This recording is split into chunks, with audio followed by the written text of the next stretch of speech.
Oh, MGs, boys, girls, in-betweeners. As you might know, I posted an update in the community area saying I'm having trouble basically making online content right now, which means I gotta get creative, and to do that, guess what? We're gonna be doing a tier list, because I haven't done one of those before. Well, I mean, I did do one, but it was for jury matchups, but we're actually gonna do a full, just proper Season 4 tier list of the characters that I think are the best and the worst, and I'm probably gonna be wrong.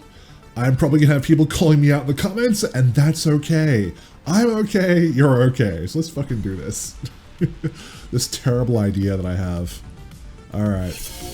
We're gonna get some, as always, we're gonna have some combo breaker. Get on the background. Let's bring up a desktop here. Oh, wait, hang on. So I'm still setting up XSplits, actually. There we go. It's because I had to blow away my hard drive. If you didn't know, if you haven't been following me on Twitter or on Discord, my PC died and I lost everything on my hard drives and I had to reinstall everything. So I'm still getting things a little bit configured, but it should be good. Alright, so we got the entire list of characters here, I think. Yeah, Kage is there, so it's gotta be all of them. So let's just go through this one by one, talk about each character, talk about where I think they are, and we're gonna go from there. So we're gonna, as with before, we're going to start with the just alphabetical order and just go through this. So, Abigail. This guy was God tier in Season 3 and Season 3.5. Season 4, he's really dropped off a lot. Like, you see very little of Abigail now. I don't think, I don't think he's that good anymore. He doesn't seem to really be the absolute robbery machine he used to be. He is still terrifying if he gets you cornered, though. Like, the absolute name of the game when you play Abigail is do not get cornered under any circumstances, because my god, he will keep you there and make your life a living hell. So that said, where does he fall on the list? I don't even think he's A tier. I think he's B tier right now. As always, this list is subject to change. I may change as we go, but we're putting Abigail kind of mid tier right now. I put him mid upper, but I don't want to create like variants of tiers just yet. Alex, same deal. He actually got buffed a lot in Season 4, but we haven't really seen anyone take big advantage of that, actually. Haven't seen, like, Alex is making really good placements in tournaments that I know of. And overall, he doesn't seem to be a whole lot strong. He's definitely stronger in Season 4, but he is not a whole lot stronger. So we're going to toss him in next to Abigail right now and see how it goes. Blanca. He had the unblockable setup. He had the time freeze setup. That was fun for a while, wasn't it? That was pretty good. Obviously that got patched out pretty fast. Beyond that, I don't know. Again, doesn't seem to be a terrifically strong character. He does have his moments. I would probably place him higher than he would be normally, just because I'm actually really bad at the matchup. I'm okay at the blank matchup until he activates V-Trigger, and then I just die. I just watch my life bar melt because I've never learned how to deal with his mix-ups from that, which is something that I should absolutely do at some point. It's not going to be today, I'll tell you that much. So, yeah, we'll toss him in the Bs as well. He doesn't seem to be that bad or that good. He's kind of middle of the road. Vega, I would say, is probably an easy C tier right now. He's just not that good. He's a poke machine. He's definitely got places where he can get his damage. Oh, hey, thanks for that comment. He can get his damage, but I mean, look, he's got no invincible reversal. He doesn't really have big combos. He's really just there to poke the shit out of you and annoy you to death, which is something that Jury can sympathize with. So that's not a bad thing, but it doesn't really make him very good either. And oh god, all the Google notifications are coming through right now. Thank you, people. So yeah, that's I would say that he's just not that great. I would definitely put him at C tier at the moment. Birdie, boom, easy call. To be fair, he has not been placing very high in tournaments. Even Menard or Menard RD, depending on how you want to pronounce his name, hasn't been doing that well with Birdie. That said, he's still an incredibly strong character. He does lack an invincible reversal, which does hurt him a bit for sure. But that said, like his damage conversion is his damage output is just insane. He can just absolutely wreck your shit with a few hits. It's kind of insane. So yeah, I'm not a big fan of the old Birdo. Whether you feel he's S tier or A tier, I mean, at the very least, he's A tier. At the absolute least, he may not be S tier. You can feel free to disagree with that. I would certainly put him there, just because even the moves that he has that are -1 block are still very difficult to punish in some instances. Yeah, and that's been the case since day one. Even when Capcom increased the negative frames and stuff like his EX headbutt, it's still very difficult to punish. So make of that what you will. It's a controversial call. He might be A tier. He's probably not S tier, but I'm putting him there anyway, so feel free to go with that. Balrog, the boxer. Again, he was a rubber character, but this time he was a rubber character in Season 2, as I recall. He got turned down a bit after that. He seems to be pretty well balanced, to be perfectly honest. I would not say one way or the other. Like I think he's one of the rare cases where he's a character that's pretty well balanced at this point. Again, lacks the invincible reversal that Birdie has, but he also lacks the range and just sheer damage conversion that Birdie has. Oh my god, Jono, thank you. This is how I answered people. You know why this is happening? I actually haven't answered people's comments. I just answered a bunch of them before this video, and now people are going back and answering everything that I answered to. So he is still good. Is he A tier? I don't know. It's a tough call to make whether he's A tier or not. I'll probably put him there for the moment. We might move him later. Cody, definitely middle of the road character. I would actually put him. It's a tough spot between whether he's C tier or B tier. He's another character who's like really terrifying when he gets you cornered. Absolutely, his damage when he gets you cornered and when the pipe's out. Oof, bad news bears. But he struggles in neutral. I feel like he doesn't really have great approach options. Jono, thank you so much. He's gonna watch this video and just laugh his butt off. His neutral is where he gets hurt a little bit because his invincible. He does have an invincible reversal, but it doesn't. It's not invincible from frame 0. It's invincible from frame 3, if I recall. It also costs him life to use it. Jono, stop. It costs him life to use it, and beyond that, if he's fighting, his projectile is good. But if he's fighting characters that have tools to deal with projectiles, not just Yuri, any other character who does, like Karin, anyone else who's got anti-fireball tech, it does hurt him, I feel. And so I'd probably put him B tier. He's not bad. He's just another character. I mean, he, honestly, if you ask me, he could probably stand to be buffed a little bit. Not much. Definitely not much, because like I said, once he gets you in the corner, he is fucking terrifying. But I feel like the work that he has put in to get you to the corner probably could be turned down a little bit. Cammy, easy A tier. She's still really good, she's just not as good as she was in Season 3. She did get hit pretty hard with a nerf stick. She got hit harder than any other character in Season 3 with a nerf stick, and she absolutely did deserve it because she had received nothing but buffs since Season 1. So the Season 4 patch really did hurt her, and but she deserved it. And Cammy is still Cammy. I don't think there's ever been a game where Cammy's been really bad. Maybe, not even like CVS, I don't think. She's still decent there. So, yeah, she's just good. She's just a character who's always going to be good because she'll always have decent pokes. She'll always have tools to get around fireballs. She'll always have just mix-ups, conversions, things like that. So, yeah, the only thing she really lacks as a character is a projectile. That's the only thing that's really holding her back from just being absolute god tier. But yeah, is she S tier anymore? No, I wouldn't say she is. I'd say she's definitely A tier, maybe A plus tier if we put like pluses and minuses in here. I'd probably put her as A plus tier. But yeah, right now she's A tier. ChunLi, easy C tier. I really feel like she's got this. I've always said that she has the same problem as Jury, which is funny because ChunLi is basically the evil Ryu version of Jury, except she's good. She's the same character as Jury, essentially. If you look at their backstories, they have the exact same backstory. It's kind of like Batman with Hush, if you ever know that storyline, where like Hush is like the reverse version of Batman, who's a genius who uses his intellect and money for evil instead of good.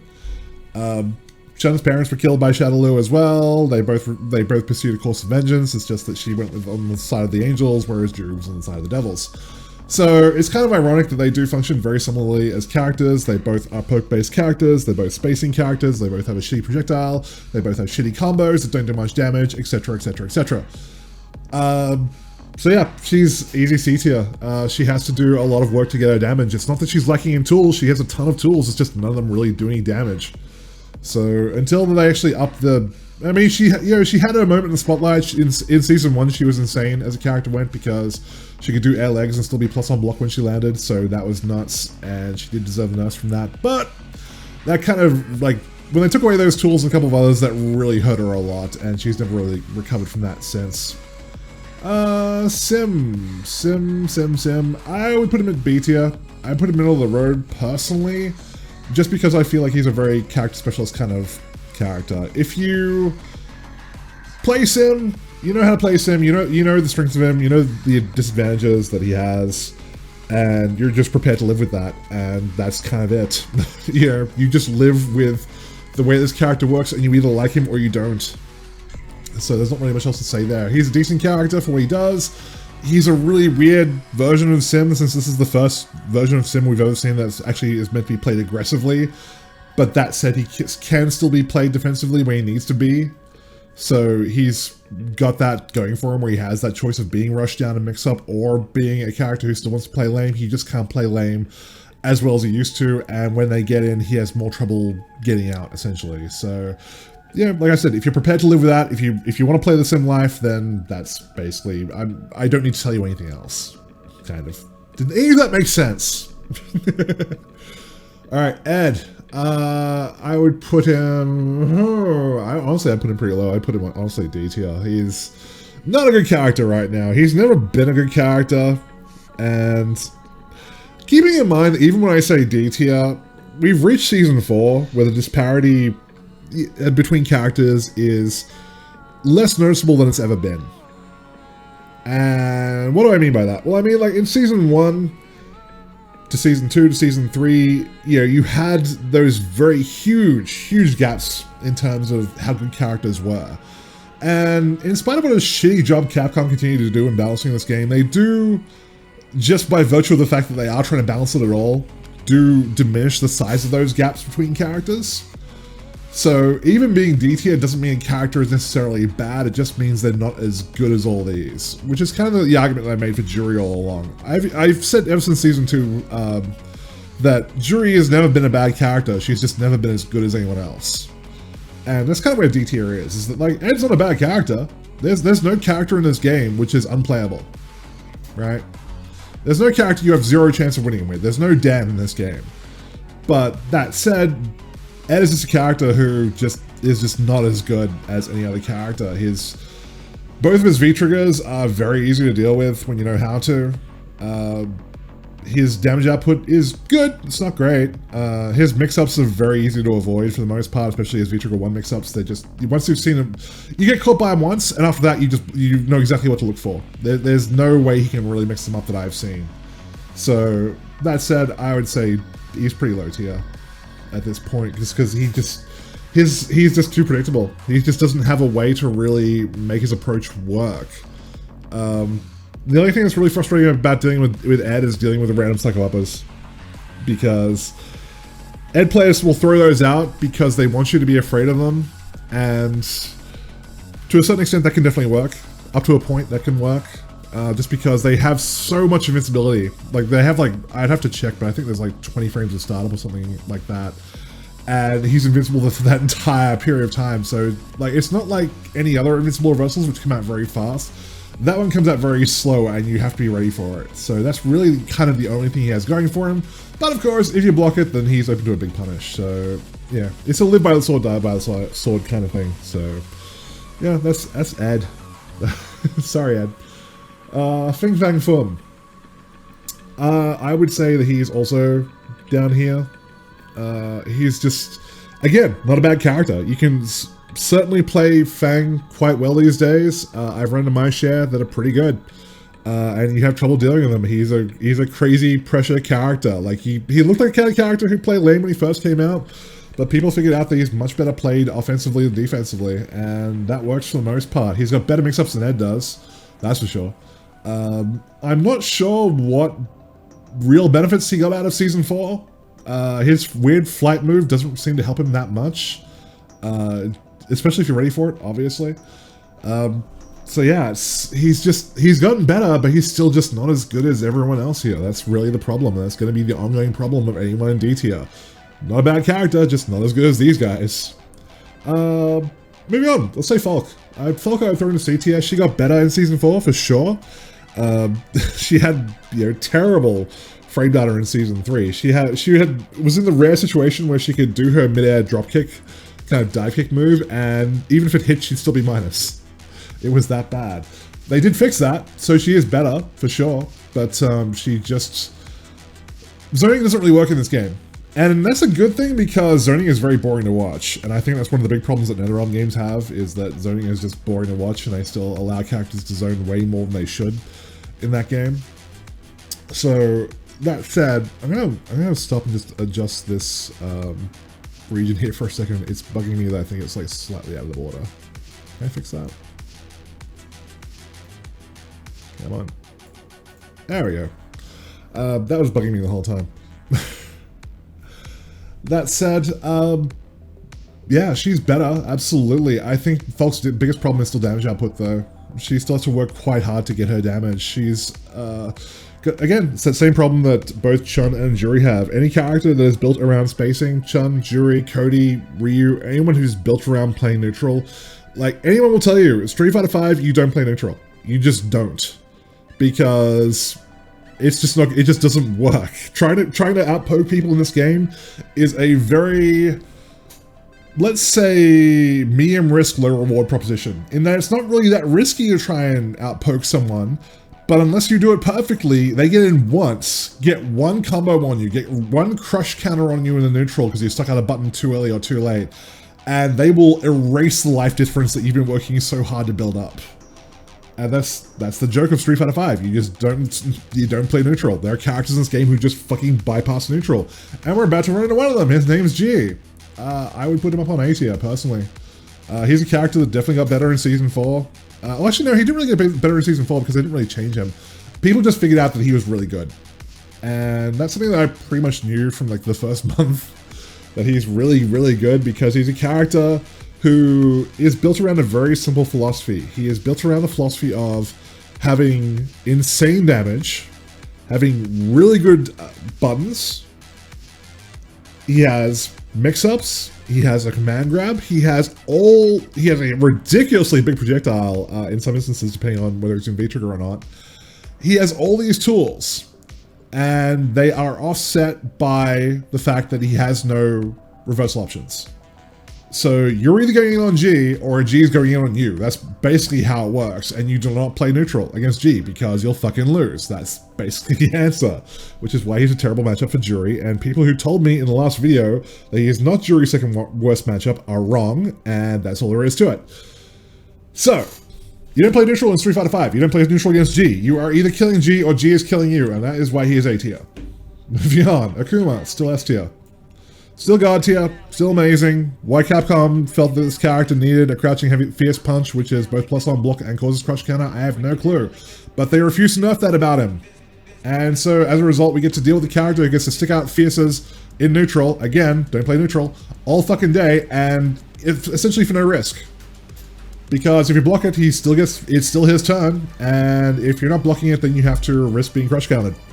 So that's basically how stupid this character is. He's got tools out the ass, he's got damage out the ass, he's got very poor life, but who cares about that when he's murdering you? So, Azakuma, still S tier. Guile, he took a hit in Season 4, he did get nerfed some, he got more recovery on his Sonic Booms, which actually, he only got 2 more frames of recovery, if memory serves, on Sonic Boom, and you would think that that would not make much of a difference, but it actually did make a really big difference to punishing his Sonic Booms. It's now much easier in Season 4 to punish his Sonic Booms than it was before. So thanks Capcom for that at least. You know, even a broken clock is right twice a day. So that's Guile. Aside from that, he's still really, really good. He's still a crazy good character in Street Fighter 5 in Season 4. It's just that he can't get away with just throwing booms for free anymore, which is nice. He got a couple of other nerfs as well. I can't remember what they were now because I've just gotten used to them and can't remember what they were in Season 3. It didn't really make it made him a little bit weaker. It did make him weaker. He's still just really good, so I put him as A tier personally. He's still crazy good. He's just not quite, broken tier essentially. Ibuki also got a couple nerfs in Season 4 from what I recall. Didn't really affect her. She's still really good. problem with Ibuki is that you just have to be really good with her. I learned that from trying to play her. From trying to play her, trying to learn her, is that she is a very, very good character, but she's not just brain dead good. Essentially, you have to know what you're doing, you have to know your mix-ups, you have to know when the opponent is afraid, you have to be able to smell that blood in the water, and you have to be able to apply pressure accordingly. And so by simple virtue of the fact that you have to use your brain when playing Ibuki, I'm going to put her as A tier. She's stupid good, but you have to be smart about how you use her, otherwise you will get mauled. Jury. This is going to surprise a lot of people, but I would put her... if we had a B- tier, I'd put her there. Because she's not quite middle of the road, but she's not garbage tier either anymore. So for the moment, we'll put her as C tier next to Falk. Jury is... I've said this... People always ask me in Season 4, where is she? Like, in Season 2, she was absolute worst character in the game, and I'll fight you if you say otherwise. In Season 3, she got better. In Season 4, she got a little bit better again. But she didn't get better because she got buffed. She got better because everyone else got nerfed. Like, if you looked at the patch notes for Season 4, a majority of them were nerfs. Very few characters actually got buffed. So just by simple virtue of that fact, she actually got better because she didn't get nerfed. She just got a couple of really minor shitty changes that was called buffs, and that was it. So, she is better, absolutely. She's just suffers that same problem that Falk, ChunLi, and Vega... Like, do you notice a recurring theme here in C tier? These are all neutral characters. All 4 of these are characters who are designed around pokes, and that's where they live. What else can I say? She has combos, but they do very little damage unless you have a massive shit ton of resources stored.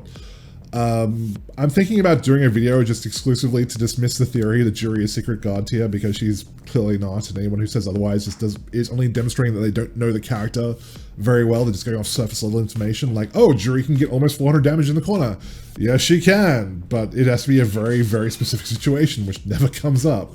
So, yeah, that's basically that. Like I said, she's gotten better, but that's only because other characters got worse, essentially. She's still the same character that she was last season. That's all there is to it. Mr. Masters. Good morning, Mr. Masters. Let's put you in B tier. He weirdly got nerfed in Season 4. It was one of the most perplexing things is that Ken was in a good place. I was actually perfectly happy with where Ken was in Season 3. I felt he was well balanced for what he was. He's a high risk, high reward character. And that's how you play him, and that's you live by that sword and you die by it. That's the hill you die on. And Capcom looked at that and went, oh shit, better nerf that. And it was so weird. And I even saw some Ken mains try out Kage because they were just so disenfranchised with what had happened to Ken, and they realized that Kage was actually worse than Ken, and they went back to playing Ken. So Ken's certainly not bad, he's just not as good as he was in Season 3, essentially. He got hurt for no reason, and I'm upset. Well, not upset is a strong word. I'm not mad, I'm disappointed that Capcom did that to him. They really should have just left him alone, in my opinion. He was good where he was.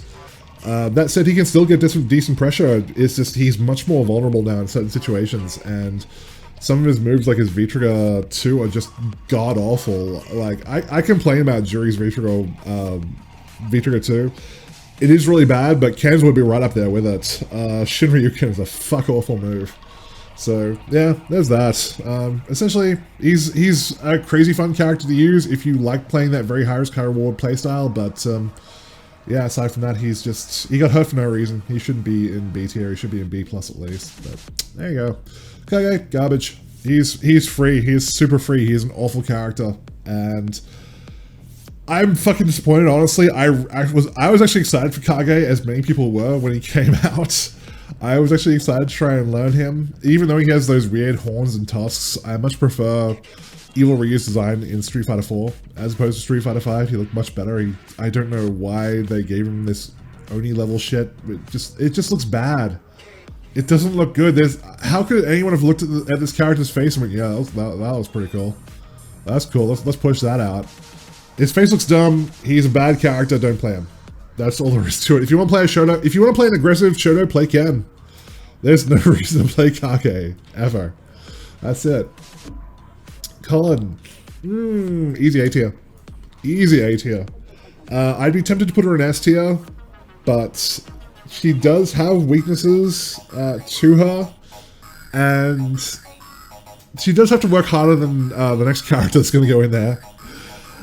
So by virtue of that fact alone, she's yeah, she's A tier. She's really, really good. She wasn't that good when she came out in Season 2, but she got buffed in Season 3, and it took people a very long time to realize how good Colin actually is.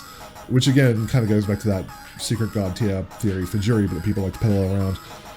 So, but I'm still reluctant to put her in S tier just because she does have to work, she does get good damage, she gets good damage, but it's not busted damage, it's not stupid damage. She does have to spend resources to get, you know, the really, like, top level stuff. So, if we had A+ tier, I'd put her there, but right now I'm just going to put her in A. She's a very good character. She gets hurt because she doesn't have an invincible reversal. But that said, she basically has to go wherever on the screen she wants to, especially when she has V-Trigger active. So she gets really good mix-up off of it as well. She's just a very, very solid character overall, who is weak in a couple of areas like that reversal. So, yeah. Karen, S tier. I made the mistake. I will fully admit I made a mistake. When you make a season patch note breakdown video, you only have a few hours to basically look at 25, what are we up to now? Like more than that? I don't even fucking know. You only have like a few hours to look at a shit ton of patch notes and try to decipher whether these are actually meaningful or not for characters that you've never played. And as a result, sometimes I can read them the wrong way because I'm not an expert on this game. And which kind of makes you wonder why I'm making tier lists, but here we are. So, Karin. I said that she got worse in Season 4. I was wrong. I apologize. Karin Mains called me out on that. They said, nope, these changes actually make her better, and I read the patch notes the wrong way. She got better in Season 4.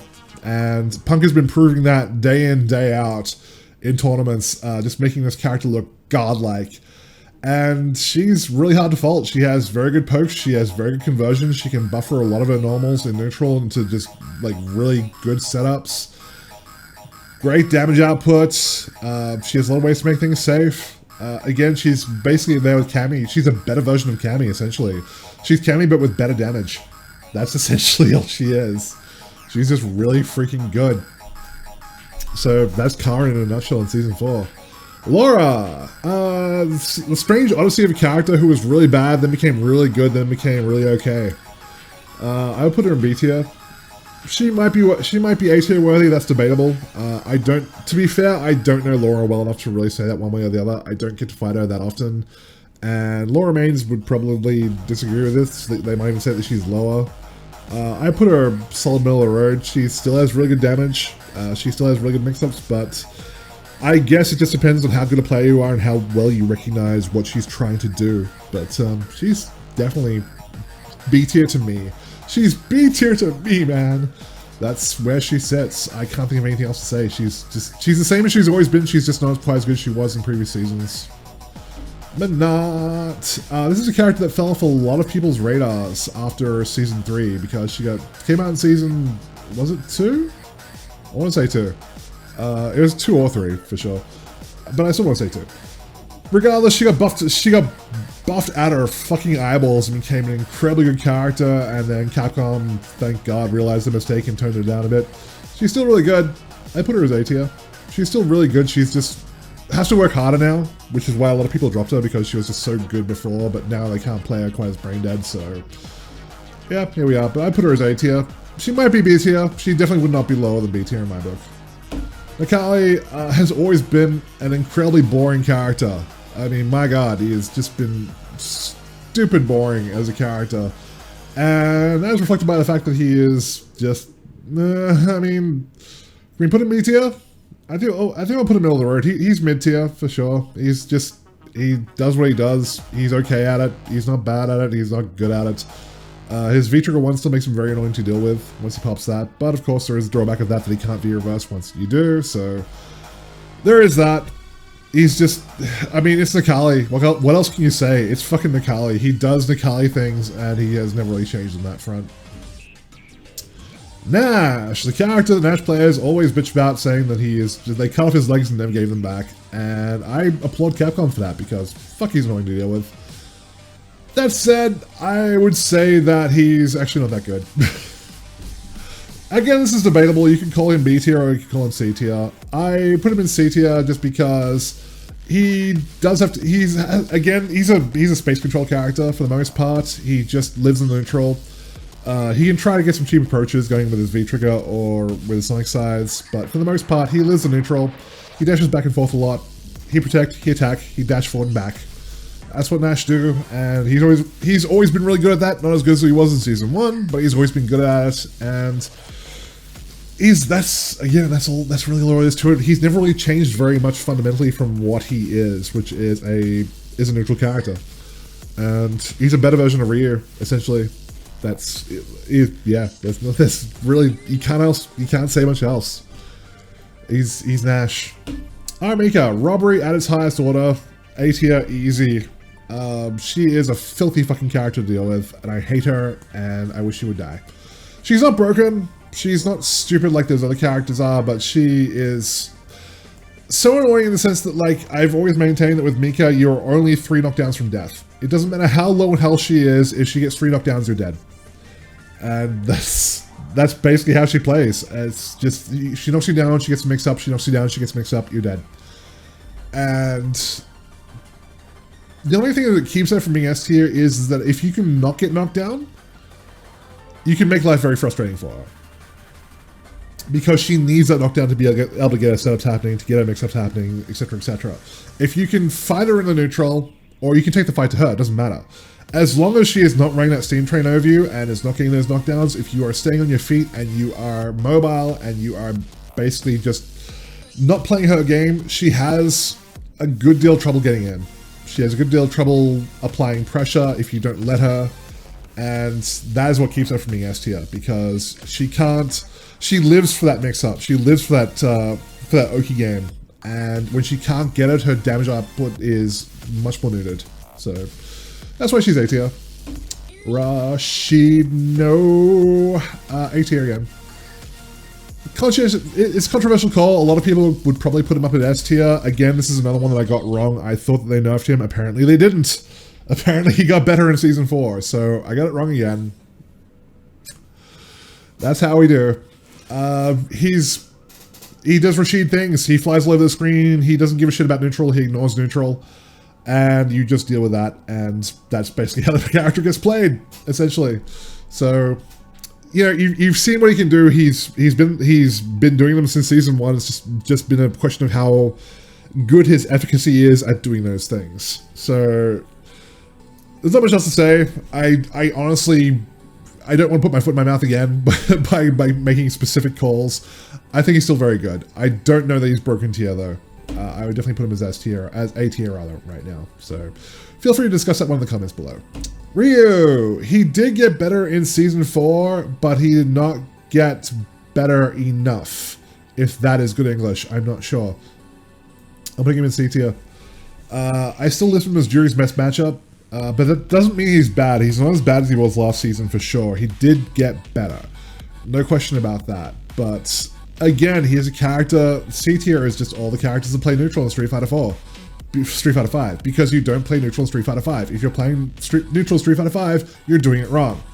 So he has that problem because he is built from the ground up to be that fundamentals character that everyone learns with and then moves on to someone else, essentially. So until he ever moves past that, or until he reverts back to his season 1 form, he's going to be pretty bad.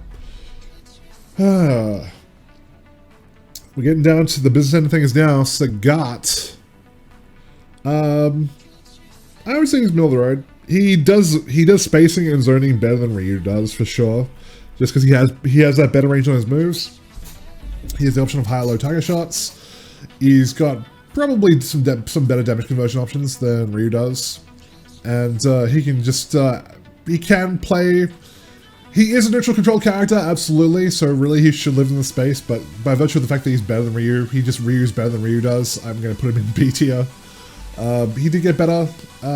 Actually, no, he didn't get better. He's in the same boat as G got released at the same time, so he didn't get changed. I mean, he did get a couple changes though, I think, if memory serves. But regardless, he's not bad. He's not bad. He is definitely... If you play Sagat perfectly, he can be very frustrating to deal with. The problem becomes when you make one mistake and people get in. And then you have to, as a Sagat player, you have to deal with that. So as long as you can keep them out, as long as you can make them deal with the fireball game, then you should be alright. I'm gonna get a drink.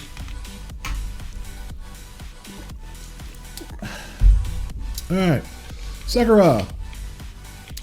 She's BTS. She Ryu's better than Ryu does. She is the Rule 63 version of Ryu, and she does it better than he does. Who wears Ryu better? Sakura does.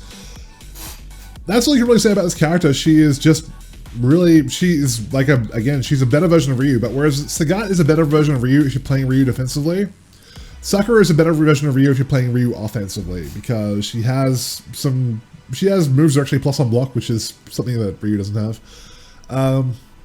She doesn't have a better fireball game, which is why you need to play her aggressively. But that said, she has some crazy damage output, especially when she gets into V-Trigger. And she just has better tools, better options, things like that. So, yeah, she's just Ryu, but better. Same with Ken, same with Sagat. Again, sort of recurring themes here. Characters who are Ryu, but better, live in the B tier. Urien, he's still very good. He's still a bad matchup for Jury. He's not as good as he was in previous seasons, but he's still pretty damn good. It's hard to go wrong with this character because he has such crazy long range on his normals. He can buffer them into stupid shit and make it safe. He doesn't really have to take big risks. He does have an invincible reversal. He's got Aegis setups for days. He's the same character he's always been. It's just, again, varying degrees of whether he's better or worse. But what he's always been has always been good. You don't play neutral with him again because you don't play neutral in Street Fighter V, especially against Urien. So I would call him good. He's certainly not busted tier though, so there is that. But speaking of busted tier, how you doing there, Mr. Dictator? If you've been watching this channel for any period of time, you know my opinion on M. Bison. You know that I fucking hate this character. You know that I think he's busted as hell. And, oh my god, let's cover all the reasons why Bison is busted as hell. He has very good damage output for doing very limited combos. He has, if memory serves, he has 14 moves with a plus on block. 14 moves. That includes the X's, that includes specials, but 14 moves with a plus on block. He has some very good range in some of his normals. Not all of them, but a couple of them have super good range. I think one of them is stand heavy kick. Psycho Axe, things like that have great range. They've got plus range for days. And I mean, how do you play Bison? You go in, you press buttons, you do your block strings where everything is plus on block, everything is a frame trap, and when you are eventually pushed out, you just use scissor kicks to get back in again. And that's basically how you play Bison. You just suffocate them to death. There is no game plan. There are no matchups. You play every matchup the same. You suffocate them to death. You choke them to die. That's how you do Bison. And he has a dash which has invincibility frames on it. Who the fuck thought that was a good idea? He does have no reversal options. He is in that same camp as G, where if you are bringing the fight to Bison, there is nothing he can do except be reverse. He has to live with that, or Super, same as G. They both have the same problem, that they have no defensive options. His walk speed is also garbage, but who needs to walk speed when you can scissor kick everywhere you go? So, you can scissor kick, you can head stomp, you can double reverse all over the place. Why do you need to walk? Why do you need to walk when you have an invincible dash? So I don't really see, Bison mains will point that out straight away. I don't see that as a downside because you have so many other mobility options aside from that. You shouldn't be walking. So that's Bison in a nutshell. He's brain dead as fuck. I hate this character. He's stupid. Die. That's Bison in a nutshell. Why, under God's hot sun, Capcom looked at a character I called, another thing that I called wrong, was people asked me what Season 4 was going to be like, and I said, I'll tell you what, Bison's going to get nerfed because he fucking won EVO. Why Capcom looked at a character who fought their way out of loser's bracket in EVO finals to win EVO. They looked at that, the way that he fucking dismantled Akuma. They took a look at that and they went, yeah, I could probably use some buffs. To this day, absolutely boggles my mind how they could look at that and go, yeah, he's not quite where he needs to be. I don't understand. But in Capcom's infinite wisdom, they looked at that and they said he needs buffs, which is why he's fucking Estia, because he was already broken and they made him more broken. Zangief, he's Abigail, but not as good. Actually, that's not really being fair to Abigail. Or, actually, that's not really being fair to Geef. Geef do what he does. He's a command grab character, but he has to work very hard to get in. He's kind of in that camp of Dalsum, where if you play him, you know what must be done. You have to be very, very patient and wait for your openings and try to get that knockdown in a mix-up and go from there. And once you do, like, just never stop applying pressure. So I mean, congratulations on being the first character who makes it in C tier who's not a space control character, but that said, he's still a character who needs to be played very patiently and work his way in. So he's kind of, like, has that aspect of space control at least. So he needs to be played patiently until you see an opening and then just make the absolute most of that opening and don't stop. That's Geef. He does not have invincible reversal. He does not have big combos. You just get in and you get the knockdown and you get your mix up and you live with that. Zeku, skedaddle, skedoodle. I give up on the neutral. That's Zeku. when you've decided that you are done playing these characters and you're done with neutral, you play Zeku. That's basically what he is. In both forms, in one form is designed to just ignore neutral by virtue of the fact that he has moves that cover most of the screen, and the other form is designed to ignore neutral because he just runs and flies everywhere. So that's our boy. That said, he's still not that good. I'm tempted to put him B tier, but I'd probably put him C tier just because because he has to change forms. He suffers that kind of weakness of Jury, and that he kind of, to get his big damage, he kind of needs to be in the right place at the right time with the right resources. So that does hurt him to an extent, and I don't know about other matchups, but it's kind of funny that whenever you play Jury, people immediately change to Form 2 and never stop. Like, people just don't want to play Form 1 against Jury, so there is that. He's got a lot of tools, but like I said, they're very situational. He needs to be in the right space at the right time with the right form to be able to really maximize his opportunities. Each form has its own weaknesses, which are very exploitable if you know what they are. So he does have very clear weaknesses in spite of his strengths. So for that reason, I put him in C tier. And that's it. That is the Season 4 tier list according to Red Gambit. Feel free to post your angry comments below because I expect them. I've probably called some of these wrong again. People are probably being like, oh, why are you saying G is A tier for? He's S tier for sure. So there is that. But I'm happy with it. That's where I feel things are. Stick around. I'll be making some more content for Street Fighter V. I can't play online, so there won't be any online matches, at least for the short term, while I get my internet set up. Follow me on Twitter. Join our Discord. There's links for everything below if you want to get updates on that. But as soon as I get internet back, I will be back to posting some online matches and trying to actually make our way to Platoon Diamond. We're going to do the run to Diamond. I swear to God, we're going to do it now that I have my own place and everything set up. I just need that connection. But that's not for me, guys. Enjoy. Kisses, hugs, belly rubs. I will see all of you very soon.